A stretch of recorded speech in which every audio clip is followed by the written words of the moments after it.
Right, Man on the Long, again a strange name for a swim, but reality is this swim is actually probably the loneliest swim on the complex. You're sort of as far away as you can get almost, but to get here, you know, it involves a bit of a walk, and you'll see from even the pathway through the bushes it's quite narrow because not so many people walk around it.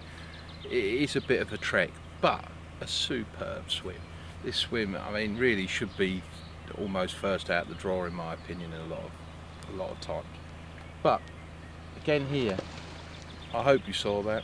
Unfortunately, again, it's just out of camera, but a great big fish just topped. And at the end of the day, there is a lot of features here. You've got a sunken plateau out in front of you, not far out, 40 yards, you know. I mean, but when I say 40 yards, you know, if it's 35 or if it's 50, you know, it's just people's perception of distance. But what you've also got is obviously the margins over on the far side there. You're looking at, there is some very obvious looking caves which you just think, well, if I get a bait in there, I'm going to get a bite. So very obvious feeding spots.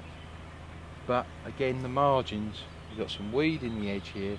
You've got the opportunity to chuck a bait just round to your left. The left hand margins, oh look, there was another one showing, hopefully you got that one. So but the margins to your left are the same margins that the people in the shed and the gate swim are fishing to, and they're casting close to the margins. So it's obvious that the fish continue and probably are swimming under your rod tips here. So never ignore a bait right under your rod tip. You know, if you don't want to fish right under your rod tip, just round to your left, just round to your right. But right round in the corner, which is just a little flick, get the wind howling down here at times and the fish get here in real big numbers.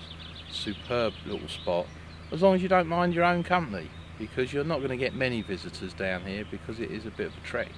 But what I call a proper carp angler swim, you know, likes a bit of his own solitude and catching whackers to boot.